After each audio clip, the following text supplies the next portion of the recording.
Hey everybody, I'm Reggie Williams, founder and CEO of Ambrosia for Heads, and with me I have Jake Payne, our editor in chief. And together, this is our What's the Headline podcast. We got a very, very special guest this episode. He has a new album out called The Autograph. He's got one of the consistently great catalogs in hip hop. I can't remember like a bad project, and it's been a long time going. None other than Joell Ortiz. Joell, welcome. How you doing, man? What's up, gentlemen? Thanks for the wonderful intro. Of course, man. I always look forward to your projects. Last time we spoke, I think was around your project with Apollo, Mona Lisa, the last Mona one. Lisa. Yeah. Yeah. And that was one of my favorites of the year. So, always Definitely. looking forward to it. Thank you, man. I appreciate it. I appreciate you guys always reaching out, showing love and supporting, man, for real. Of course. All right, man. So speaking of Mona Lisa, I wanted to ask you, you've done a lot of business with various labels over your career, but, with Mello Music Group, you've been with them for about 3 years now or so. That relationship and what you did with Apollo on the last album, and obviously with Autograph, has yielded some of the best art of your career. Talk to me about how that association has affected your art, if at all. Well, as an artist, you create and you draw the best without pressures, without dates hanging over your head and music that needs to be made because somebody else feels like that's what's needed for you. Just, people taking the brush out of your hand and saying, paint this way. It's not conducive to creativity, in my opinion.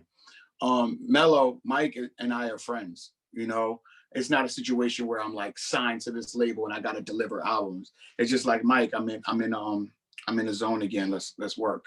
We partner up and we get the music to the people. He gets my art to the people, and he does it in a way where it's just like, Joell, anything I can do to help producer wise or reaching out to someone, you just let me know. But go ahead, do your thing, and just let me know when you're ready to go again. And that's the relationship. So, having the freedom to reach out to this guy, so hit the heat makers and, where I'm at now and just work with them, or get on the phone with Salam Remy, or, hit up my boy Hassami, or, if it's Apollo, and just do what I want to do and take my time and listen back to things and kind of nurture my projects. That's the best thing in the world. And Mello gives me the place to do that. You get what I'm saying? Of course. Dope. We've often talked about them as being kind of like a new Raucous, that kind of freedom, but also supporting, music that is about bars and musicality, definitely one of our favorite labels. So your bars are always on point, right? Like that goes without saying, but a lot of times you inject storytelling and it's effortless, right? You don't even realize till you're halfway in, it's wow, a story is unfolding here. Can you talk about how much you invest in that craft and how important it is to you? Well, what I've learned is if I have to think about a song really long, I'm starting off wrong. So that the reason I say that to say this, the reason these stories hit you is because they're true and they come from my soul.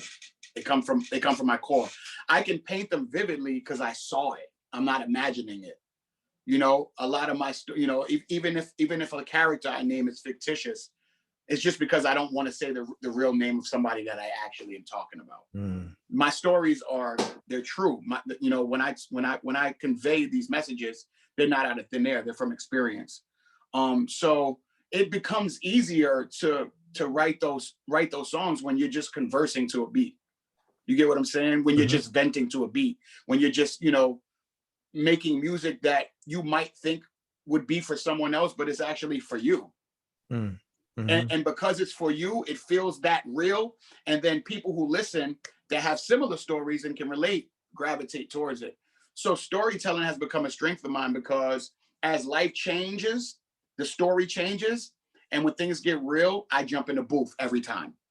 You know what I'm saying? Like that's ended up being my therapist. Hence you get songs like Therapeutic and things of that nature, because I'm dead serious telling the truth.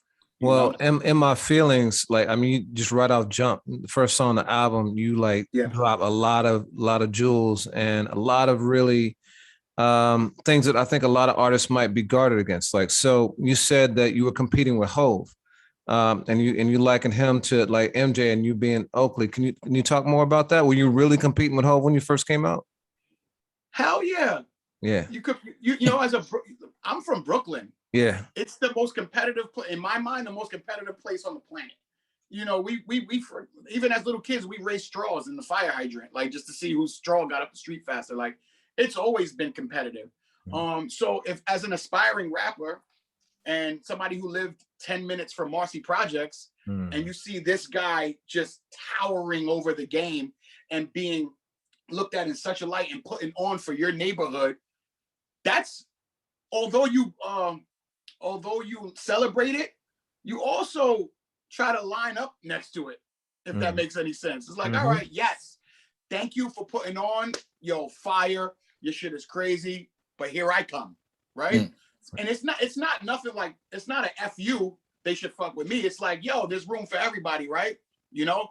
So that's, I gotta be able to have people in the barbershop bring me up in a rap discussion, and I have to be able to hang with a gentleman like that.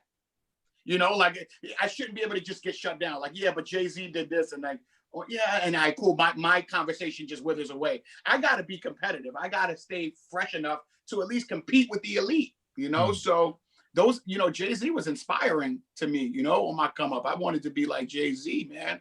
I wanted to be in those discussions because, like, I consider myself like a barbershop hero. You know, like I get all my awards in the barbershops. Mine don't come in the form of like Grammys and things of that nature. Mine comes in the form of, yo, did you hear this? And then the conversation goes for 2.5 hours while people come in and out and get haircuts. You can't buy that respect. And that's my ground. That's where I live. So Jay-Z was considered as somebody with bars forever. So if I'm going to come in the game as a wordsmith, that's my competition. So you talk about barbershop conversation and Brooklyn MCs. I got to ask you this, top 5 Brooklyn MCs, excluding yourself. Top 5 Brooklyn MCs. You got Jay-Z, you got Biggie Smalls, you have Big Daddy Kane, you have Brooklyn MCs. You got to mention Fabulous, man. He's kept the pen pushing for a long time. And I don't want to leave anybody out. I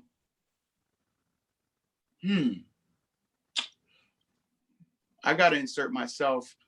I know you said no, but I gotta be in there. It would just be blasphemy to not put me in there. Yeah, I'm in the top 5. Sorry. Word. Okay. That's a great list. And you talk about the barbershop and the Grammys. Last year, I know we're going to get the nominations, I believe, next week. Did you see that gap between those two worlds narrowing a little bit when you saw your boy Royce get the nomination last year? The gap, which gap are you speaking to? The gap between, the barbershop Grammy and the Grammy. Did it narrow the gap? Like, did you see a possibility where talented individuals like you could get that recognition when we saw Royce? And I say we as hip hop fans. Yeah, we saw. The problem I had was with the word gap, like, and the gap is fictitious, like it's just kind of like made up, because Royce's Allegory was just a fire ass hip hop album. It didn't matter if it got recorded in the slums or at the top of a penthouse in LA. Yeah. There's no, it's like, what I will say, I do feel like people are realizing that it might be cool to just fuck with some good shit. There's a cool factor on, but did you hear this? Yeah. For a long time, it wasn't that. It was just everybody's following this, so I follow this. But now in the last few years, I feel like it's been a lot of, let me put you onto this though. And like finally, it's waking up, little areas and little fires are getting lit all over the place with people that might not have the biggest names or might not have the biggest major label backing, might not have that super charting record. People just are taking bodies of work, putting on headphones again and going, this is fucking fire. That's very well said. The gap. I don't know if there's ever a gap, but right now I just feel like everybody's paying attention to everything and everyone's getting a fair shot right now. Yeah, I feel that too. One day is aspirational rap at its finest. You look back at the hunger pains in your life and you affirm, what you believe then, that one day would change. Joell, was there a tipping point moment in your career when you felt like you were no longer like pedaling uphill? I'm pedaling uphill right now, dog. Like, to be honest with you, man. At every stage, there's another stage you want to get to, if that makes any sense. You know, so, you know, the kid I was talking about in one day was the kid that was just in and out the studio every single day, would leave the studio and go back to the block, do some things he's not so proud of as the 41-year-old man you're talking to now, you know? But that was the world I was in. And I was just, you know, I'm like, damn, I need to wrap my ass out of here, man, or I'm done here. And then when I finally, you know, reached a certain point in the studio where I feel like my music was good enough to present to people, I presented it to people. I got a couple of rejections, but I got accepted as well. You know, I got, you know, my Koch deal at a young age, and then Dr. Dre took notice, and I got an Aftermath deal and things of that nature. But, you know, I say that to say that when I got to that level, another uphill happened, because now it's like, all right, I'm here. Now what? You know, yeah. I want to make sure that I put out great music. I want to be mentioned with, you know, I want these people that I aspire to be to somehow become my peers. So I had to level up again. Then when you get the respect level, like you do some good music and you have some stories and people, you start tossing your name around, it becomes sort of household. And now you're in the room with peers. Now you have another level, because now you want to compete with peers, right? So then you have that going on. And it's just like, all right, how do I take it from, notable MC and well-respected to like celebrated and, maybe award-winning, things of that nature. And, you know, I sit here on this interview with you guys now, and I haven't got any of those major accolades, but I get wins in everyday life. You know, I take care of my family, still doing what I love to do. You know, I get to inspire other kids. I put on producers, I put on artists. I'm still a heavy hitter in the music thing, but it's still a step. There's always steps. But I will say, I'll give you this though. The first time I got a check, like any sort of, any offering from my art, like the first time I received anything, I think the first time that happened was like, might have been Raucous for a single I did, Brooklyn and Philly niggas, with this kid, Pretty Ugly from Philly. Yeah, I think I got a check for like $500, and that let me know, like, all right, so I'm good enough to earn from this, so it put a little fire out in me, like, all right, like, you're doing something right, like you're not bugging, you're not on the wrong. You're a professional. Yes, yeah. All right, at that point, you are now professional. Somebody gave you a check to use your music and put it out. So Joell, keep on this path. But no, it's always a battle, bro. And even just project to project, I try to like, not so compete with my projects, but grow on them. You know what I mean? As my life changes, my story changes, I try to tell it. I try to look at it through a different lens, not always that hood lens that I come from. I try to, that's why I talk about my wife on this album. That's why I talk about, just being somebody that, aspires to not, on there's a line on my song OG where I say, how do I end that line? Hold on one second, fellas. Listen up, you'll always love your hood, but when you leave, you won't miss it much. Like it took me to get this old to say that, you know what I mean? Although I felt that for a long time. You get what I'm saying? Like, yeah. It's not, like you got, a lot of artists that feel that obligation to go back and be like, yo, you know what I'm saying? I'm still here. And, a lot of negative things happen that way. You know what I mean? Like, and it doesn't show growth. You're taking a step backwards. So, uphill battles constantly, because I go through things in real life. It's always a step up.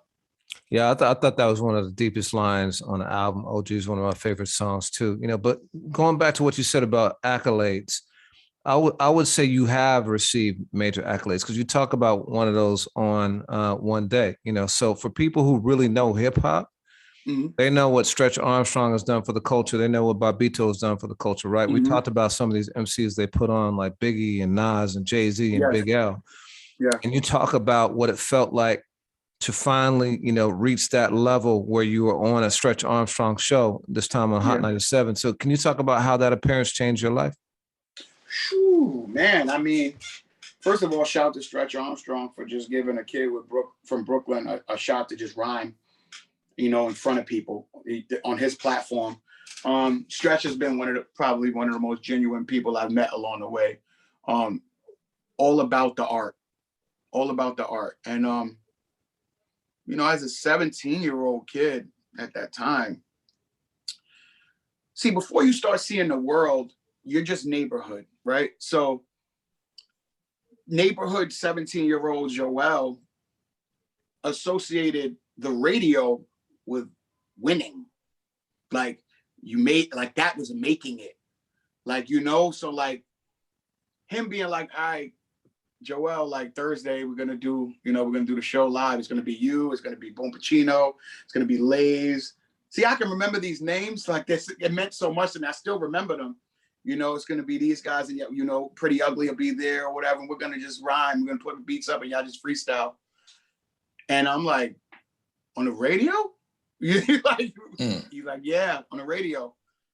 And I remember like preparing for this, writing rhymes, crumbling pieces of paper, rehearsing in the mirror and going up there and just giving it my all. And then going home, because it was late. His show was really late. Going home, going to sleep, amazed, waking up and being a new person in my projects. You understand? Like what he didn't, I don't know if he knew that would happen, but it just changed. It just changed my trajectory. It changed the way people looked at me. I instantaneously turned from, Joell is probably one of the nicest kids in our neighborhood when it comes to ciphers, to like, Joell is on. Joell's on. He was on the radio last night. He held his own. He's on. Love on him right now. Pour Henny with him right now because he's about to get the hell out. Stretch Armstrong did that for me, and I'll thank him forever for that. There's a lot of what I think of as sliding doors moments on this album. That's one of them, right? Like, so there's the movie Sliding Doors where, I don't know if you saw it, but the character like is trying to get on a train and they miss the train, but then they show what their life looked like if they'd made the train versus if they didn't make the train. It's a real cool concept. And I'll check that out. Yeah, you got a lot of those sliding doors kind of moments on your album, So, one of them is about aftermath. Like, you talk about like if you'd stayed a little bit more patient and stayed on that. What do you think life would have looked like for you if you had done that one differently? I honestly don't know what life would have looked like. And that not knowing sometimes causes anxiety for me when I think about it. Mm-hmm. The not knowing. I'm well calculated. I like to know what's going to happen and things of that nature. I wouldn't change my path though, regardless. It would be nice to know what would have happened, but I wouldn't change my path. I'm very happy with where I'm at now, mentally, physically, spiritually, all those things. But I will say that I'm disappointed in the fact that I didn't make that decision by myself. Like it wasn't something it didn't come from me. Like, I think Aftermath isn't the right move. It came from somebody I no longer work with. I choose not to name his name. I'm just in a much better place than that. But it came from somebody that was dealing with their own insecurities at the time. And when we got there, that machine of Aftermath and Interscope looked so much bigger than what we had built that he felt in jeopardy and asked me to exit, and my loyalty followed behind him. You get what I'm saying? Yep. So if I could go back, I might have had a conversation with him, but like, and really say, but why? Why should we actually leave? Is it really because you think that, we're going to be shelved here, or this isn't the right place based on us being here for a month? Or is it because you think that I might snub you? I might not see as much value in you as you think, as I might think because of being around Dr. Dre and Curtis and the machine of Interscope. You know what I mean? So that Aftermath sliding door, I wish I stuck my hand in that shit and let it reopen real quick. And it was on me. And I didn't let somebody pull me and say, let's wait for the next one. You had another similar theme on Uncle Chris Car, right? Where you talk about if the car turned left instead of turning right and you go into a different neighborhood, right? But do you think you were born to be an MC, or do you think your life circumstances led you down that path? No, I was born to be an MC. I was born to be an MC. Watching videos at a young age. My mom would listen to Michael Jackson, Anita Baker, Patti LaBelle, and Michael McDonald, and I would watch all these things, and I'd sing them back word for word. I'd perform for my mom. It was definitely in me. If I would have made the right instead of left, or left instead of a right on the other block, I just would have been an MC from a different perspective. Mm-hmm. My story would have changed, but I still would have been telling it. Right. You get it? Yeah, that's a good way of putting it. MCs today seem like they chase clout just as much as musical greatness. For you, you've really celebrated the fact that you deliberately keep a low profile. What are some of the benefits of that, in your estimation, after, amid a 20-year career? Sanity, peace, I got a glimpse of what that next level could be like when I was next to Eminem, and I got a glimpse of what a day in the life is for somebody like Marshall. That shit is tough. Yeah. It made me appreciate that I can go to Home Depot, if that makes any sense. It made me appreciate that if I'm really hungry and I want something really quick, I can jump into a Taco Bell and it won't be a big deal. Yeah. Not being in a fishbowl and having the public's eye on you for every single thing you do. I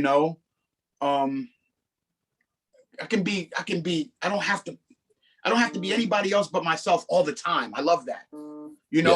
When I jumped on this Zoom with you guys and whatever, I don't know if you guys are going to say that's what we're doing or whatever, but I'm just saying is I didn't fix my clothes. I didn't say, where's my outfit to present to the Ambrosia guys. I just was like, I'm in the studio in sweats recording, and now I got to do an interview and kick it about autographs. That's it. That's Joell. You know what I mean? I love being able to go somewhere with my wife and maybe one or two people come over and they're just like, yo, it's like almost the way I carry myself. It made way for fans to handle my brand a certain way. You get what I'm saying? Like, I've been places eating out with my wife and my kids and like sat across from somebody that looked like they were paying absolutely no attention to me. And then we finish up, take care of the bill, and he stands up and goes, yo, man, big fan. You mind if I take a pic? Yeah. That shit is the fucking best, man. And it's because he respects my space. That means that he's in tune with me. He knows that I'm not that guy. I'm low profile and things of that nature. I love it. I love it that way. I love to do regular stuff.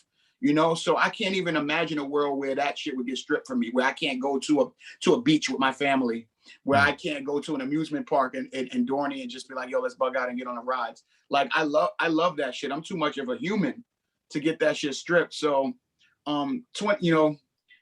I got glimpses, with the Slaughterhouse and the shady shit and the aftermath shit, but somehow like my spirit just it didn't allow for it. I think it guarded me. I think it said, no, you can still do what you want to do, but that stuff, it's not really yours. And even if the day does come where I move up in popularity and or do stand on the stage and accept awards and do things of that nature and play big stadiums and festivals and stuff like that, I'll still do it the way I want to do it.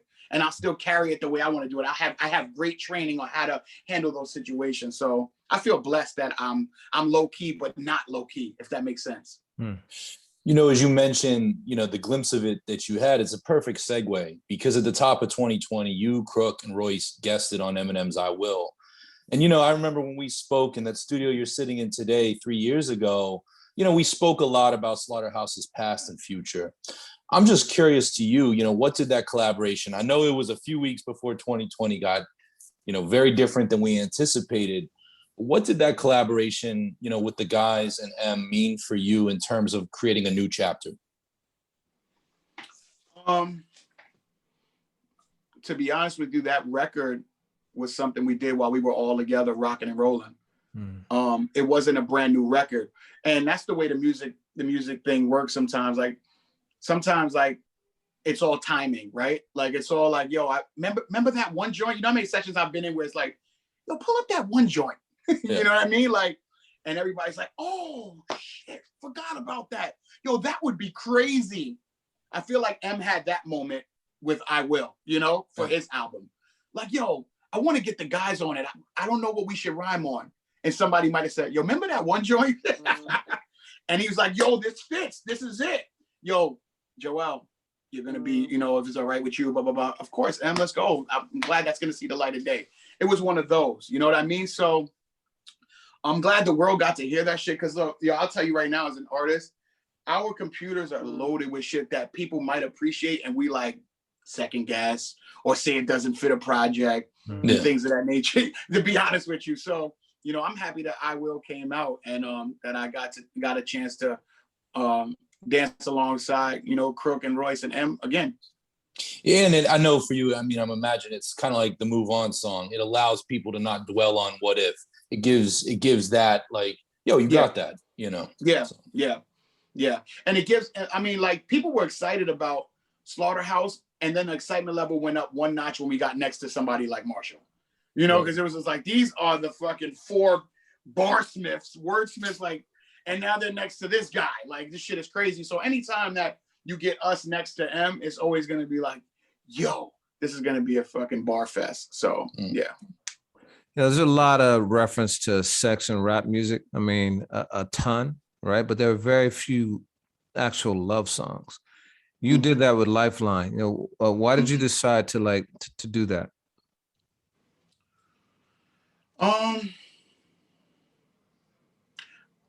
It's the first time that I felt like I needed to address a woman that was in my life, besides my mom. I've been telling the story of my mom for a long time. The struggles, the ups, the downs. My mom's been there. We struggled. We did this. We were on welfare. Mom, that was my woman for a long time. I'm now a married man. You know, I was lucky enough to find a woman that completes me. I always tell my truth, right, guys? Like I always just, you know, I'm always going to give you my truth. So when the Heatmaker started making that beat, my pen started moving and I started talking about her. We also, you know, me and the Heatmakers work with a fantastic young artist out of Staten Island. Her name's Juliet. She's the one singing the hook because she was in the session as I started writing it. And yeah, it just felt right. It just felt right to talk about it. It was identifying. It was an identifying moment. It's like, yo, Joell, look at this. You know, if this was a few years ago and this beat comes up and you're talking about a female, you're probably talking about somebody you met the other night. You know what I mean? And how the club was crazy and, you know, the story's different. But like this time you get to talk about somebody that you're building with, somebody that grabbed you out of that chase, sat you down, showed you your best, showed you who you are in your best, you know, complete you and kind of like saved you again from something else. Like I've been saved multiple times from the music, saved me from the projects. My boy Dennis Wynn saved me from the projects. He was the guy coming to pick me up every single day and bring me to the studio. And when I got to this level and I got a little bit of popularity, a little bit of cash, a little bit of clout, I'd rip and run and be out in these streets or whatever, you know, chasing down these women. And then my wife came along and she snatched me and saved me from that. You get what I'm saying? So it's just like all along my journey, I keep getting saved. And I got to make music about those instances and about those people and those experiences. So Lifeline, you know, my wife is my lifeline, you know, like in very many different ways. So I wanted to do that song for her. So what was her reaction like when you played it for her?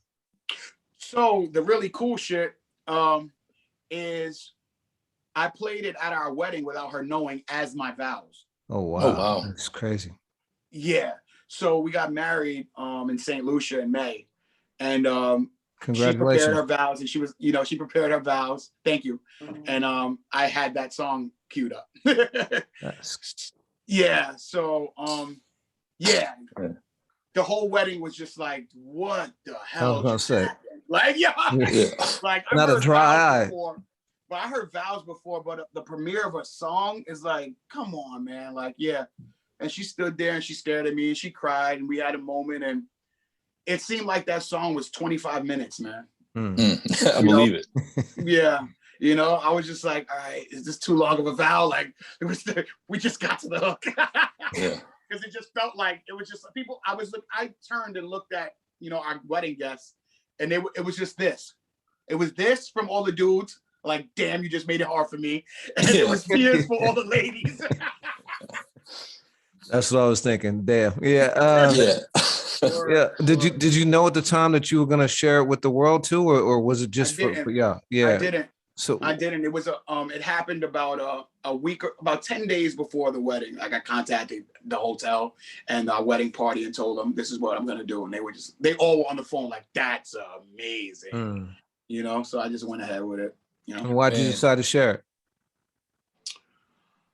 Because you mean why I want to share it at the wedding? No, with the world on the album. It just feels right. You know, yeah. I've been trending in the right direction with doing things that feels right in my life. And it felt right. You know, a lot of my fans, I know a lot of them want to hear me with triple entendres, metaphors, similes, and, you know, wordplay and gutter stories and stuff like that. And I'll always give that to them because that's a piece of me that'll never ever die out or fade away because you know, it shaped me. But there's more to me. You know what I'm saying? And I'm not 20 anymore. Some of my fans aren't. They got jobs. They're 9 to 5. They got children. They can relate to that. You know what I mean? They know what that feels like. Hopefully, you know, they meet somebody like that. But I just wanted to, you know, show another a realistic side to me. When you talk about setting an example and how people approach you when they see you out, I love a song like that because for folks that might not make themselves vulnerable, you know, you make it cool, you make it normal, you make it reasonable. And that even you sharing the background of the song with us here, I salute you with that. No, that's dope. And I appreciate that. And I think that there's something that needs to be spoken to that word, vulnerable. Like sometimes it's just honesty, you know? It's just honesty. And if that makes you vulnerable, okay, but it's not speaking in vulnerability. It's just speaking truth, you know? I like that. I like to just be in my own truth, man. That's very well said. I mean, with that, you know, you got a song on there. It's on our playlist right now called Therapeutic. And you describe in the, of course, you describe in that song, your music's role in your headspace.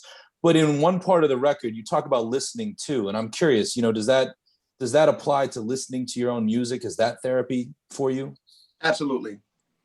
Absolutely. You guys ever walk down the street and talk to yourself? we've all done it. I don't care. You know, like let's get rid of like the big, you know, we've all done it. And you ever calmed yourself down in your own head? Big time. You know what I'm saying? So music does that for me sometimes. I listen back to my own voice and I listen from the different places and energies that I delivered the music from, right? So, you know, on some down days, I might listen to something that was upbeat, just to remind myself that, all right, it's Sunday and I feel like blah, but Tuesday I was rocking, so I'll rock again. You get what I'm saying? I'll rock again. I'll have those Tuesdays again, you know, and you know, my voice, my message from my voice back into my ears is like a system. It's like a system, a cleansing system. It's like exhaling and inhaling. You get what I'm saying? It's like my music is like breath sometimes from me, you know? So like, I love to go down into my, you know, my basement and my little man cave and play songs, even in the rawest form without mixes, just to see where I was at, just to listen back. I love to listen to the pain. You know, I like to listen to those songs where I talk about struggle because then I look around and I go, wow. And I feel accomplished again. And I go, what the hell am I slumping for? What's wrong with you? You know, because I haven't met a person that's doing well that doesn't have a down day. Yeah. So now I know that you'll always have down days and it's all right to have that. But my music helps me sometimes on those days. And it picks up my spirit. And I hope it does that for some people that listen too, because I make it for that reason, to be uplifting. Even though I'm talking about struggles sometimes, I try to always be triumphant in the ending. You know, I try to always give a positive message in between, you know, just to let you know that it's not always, you know, rock bottom. So what music besides your own do you find therapeutic? The songs that I grew up listening to with my mom, you know, it's those very same songs. I jump back to the Anita Baker albums and, you know, Sade and, you know, Lionel Richie and Stevie Wonders. I just, you know, just even if they're happy songs, they just take me to a place. Even if they're sad songs, they take me to a place. Even if they're relationship songs, they take me to a place. It's not necessarily the content. It's the sonics. It's the sounds that make me feel 8 again. You know, it's the influxes and certain voices and melodies that take me back to, you know, certain memories that I find fond, I'm fond of. Certain yeah, man, those old vibes, man, they sometimes let you escape if it's just for a minute. You know what I mean? Just for a little minute, so that all the noise that's around you and the pressures in society and these damn phones and social media and all these things that are on you and the access to more information that we've ever had in our entire life. Sometimes you need a calm. And those songs, they all registered with my spirit before the hecticness. They all registered when it was all calm, you know, when things were just, you know, Ma, what's for dinner? This. Okay, cool. Oh shoot, Dennis the Menace is on. Yo, can't wait for the new Teenage Mutant Ninja Turtles. All the Saturday cartoons. It takes me to that spot. And that's my happy place. Right. Yeah. Man, I feel that. You know, and I always appreciate Joell. You always kind of rap with a one-to-one, you know, dynamic with your listener. Oftentimes you rap with like an interior monologue. Like you break the fourth wall all the time. And at one point, as we're talking about, you know, therapy and just mental health, all that, on one day you confessed that, like, yo, I just rapped about something I've never even spoken to anyone about. Is there something liberating in doing that? Like, is there something like thrilling about being a songwriter and having a breakthrough in real time like that? Hell yeah. Hell yeah. And it happens in the very moment that you actually put pen to paper and do it. Because then it finally leaves your mental and it gets into the physical. You know, it's here. Now it exists. It's not only yours no more. And you feel in that moment, you feel lighter. Like you don't realize we don't realize how much we carry, man. You know, that's why it's so hard to keep a secret, because they weigh on you. It's not because you want to run around being a tattletale. They're on you. You're just like, ugh, it's mine. I own it. Like, why do I need this responsibility? So like that particular story, like for so long, it was just like, when's the right time to tell it? Should I ever tell it? I even had moments where I packed it away and forgot about it, you know, and you know, Apollo's beat brought that out. You get what I'm saying? So, yeah, it felt liberating to get that off my chest and off my spirit. And maybe Kamaya, you know, appreciates hearing that, you know, maybe it was our thing for a long time. And she goes, damn, you know, he remembered, you know, through all that he's been through, he remembered my pops that day, you know? Yeah. You know, like maybe, who knows, maybe it did something, maybe it didn't, but I know for me, it came off of me. I felt lighter in that moment. And when that happens, it confirms that I'm doing the right thing. Thank you. Yeah, it confirms. You and Cyhi worked together on Holy Ghost, which, you know, respect to Sheik, respect to Crook, you know, everyone, but that's my favorite collabo and autograph. That's a special chemistry. How did that partnership? I mean, especially you guys are in different regions, you know, how did that one come to be? I reached out to Cyhi as a fan, you know, when Namir Blade, shout out to Namir Blade, up and coming producer, doing a bunch of stuff. When he sent me that beat and I saw the changes and I started laying down my first verse, I instantaneously was like, all right, whoever gets on this needs to be able to not only just be a barsmith, but they need to be able to say something that's very important. And I want it to come from someone that I've never worked with on a record with. You know what I mean? On an album, you know? So I instantaneously started going around in my mind like, damn, Cyhi would crush this. And I reached out to him and he was like, yo, let's go. Like, let's go. I sent him a joint. He was like, is there any direction? I said, hear the music and let your pen move, you know? You know, both you guys are top tier lyricists. And as you were describing earlier, you know, you both signed major deals and maybe things didn't go as they should have gone. But both of you found success and made incredible albums. I know he just has the one, but a great catalog. You both found such success on your own terms. Do you think those overlapping histories make for better art when we talk about collaboration? I'm glad you picked up on that, Jake, because that was one of the things that went into it too. I'm like, yo, me and Cyhi's story is kind of in line with, you know, always right there, but it never quite, for whatever reason, but all along, super respected and loved. You get what I'm saying? Mm-hmm. So, and so being able to like work with him, you know, because we did a cipher years ago. It was a team backpack cipher, and it was me, him, Jared, Bennett. I forgot the kid's name. I forgot. Anyway, but me and Cyhi. Jared Benton. Yes. But me and Cyhi bodied that shit, and like it's one of my fans' favorite freestyles and shit. So, you know, when I reached out to him, I mentioned that shit. He was like, you remember that shit? And it was like a little laugh moment and things of that nature. And it felt, I know I'm drifting, but it just felt good to reconnect with someone that that stood on the stage with me all about the art. Like, because we didn't get anything for doing that. Like, it was just another place for us to rock in front of people that day. It was in Bushwick, Brooklyn. Was it Brooklyn or LA? I'm sorry, I'll be traveling, but I forgot where it was, but I just know that it was a stage and it was just about rhymes that day. It wasn't a big, you know, it wasn't a big deal. No one got paid and nothing like that. It was just rock and roll. And, you know, to be able for us to jump on a track together and for it to come out and be on a part of my project when our last run-in was like just something that was just for the fans, it just felt all the way right. And being with Cyhi, you know, he went through something tragic recently, you know what I'm saying? Like he had a run-in with some, you know, some negativity and, you know, he almost lost his life. And I honestly didn't even think he would be, I didn't know what it would be, what his response would be. He still was on deck for me. And that he's a real dude for that, you know?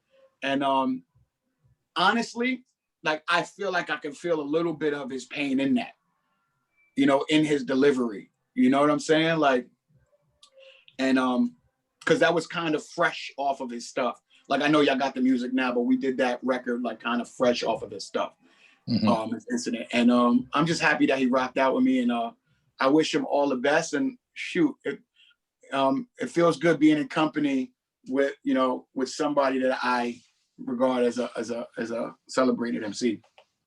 Yeah, that was a crazy story what happened to him. You know, he's also one of those MCs who talks about the wisdom he's learned from the things that he's gone through. You know, you know, there's a certain bit of mourning to that, but it's definitely like gratitude for like coming through it and like, you know, get to a better place. So OG is one of my favorite records, right?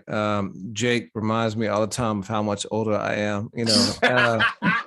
than he is, you know, but hip hop is a genre where people are always chasing youth, right? So why did you decide to go the other way and make a song about the things we all face as we get older?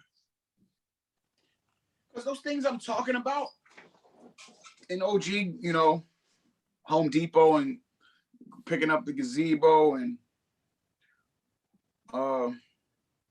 you know, my wife, me having licensed guns now and going to shooting ranges with my wife, and those things keep me young, right? So like, that's just me. That's my happiness now. Like, my happiness has come from different places, you know? So like, I'm just, you know, talking to the people from this place of mine, you know, where I'm at now.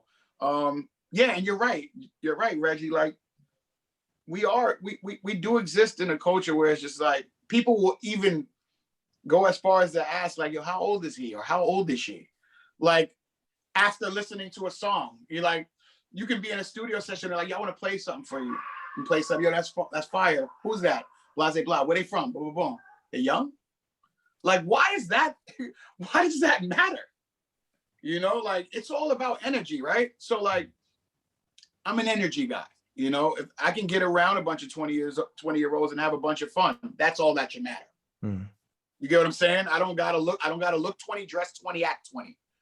I can look 40, dress 32, and act 8.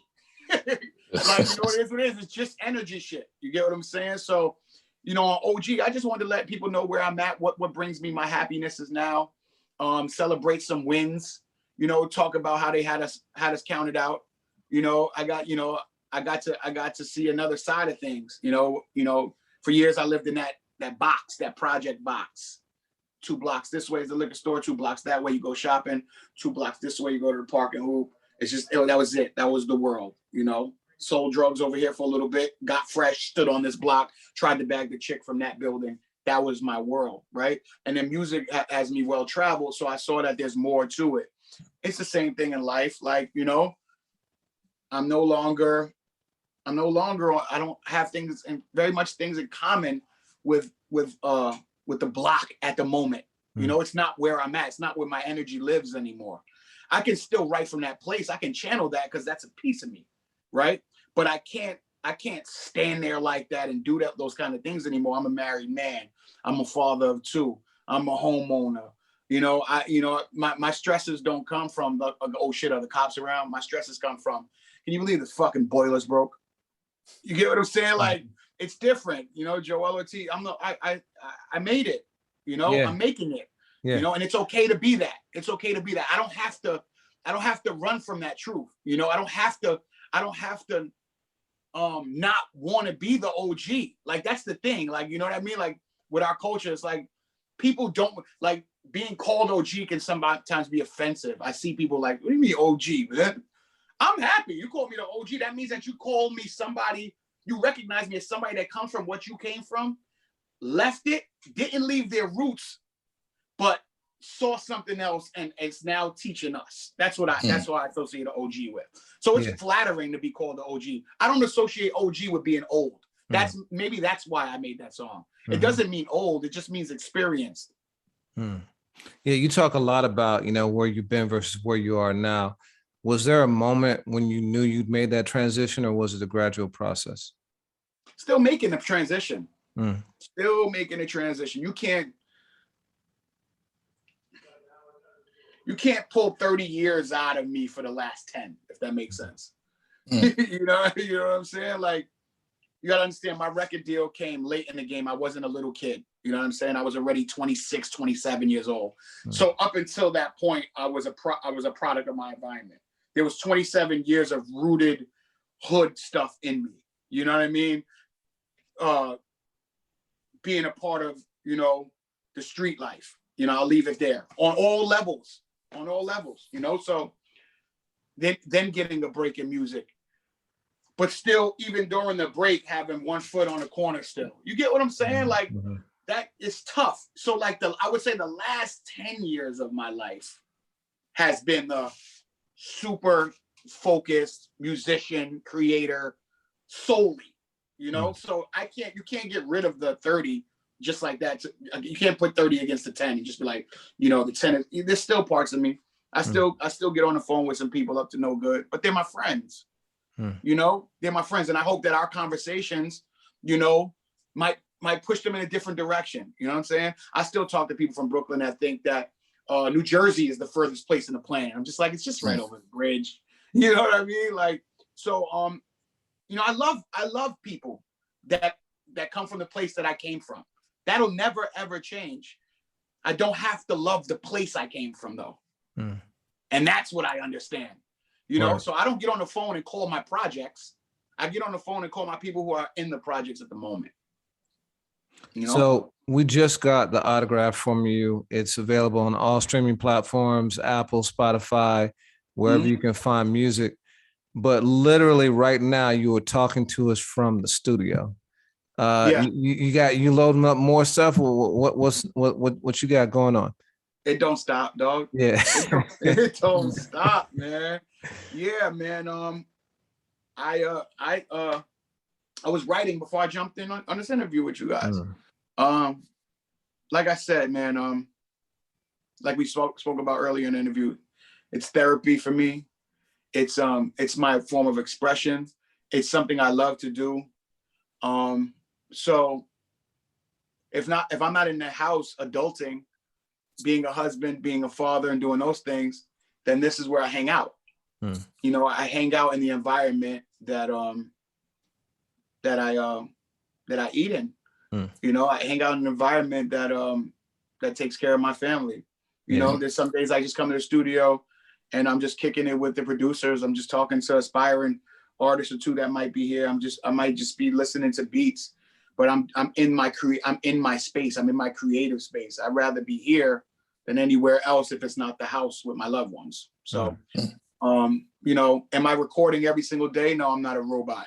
But do I like being around the studio environment? Hell yeah. I wouldn't have it any other way. Word. Well, it's therapy for us too. Thank you for the food, my brother. Yeah, Thank you. Yeah. I appreciate you, gentlemen. Appreciate you. Likewise. Albums are autographed. Go out, stream that, buy it, whatever you can do. Yeah. Thank you, guys. Peace, man. All right. Thank you. Peace. Peace.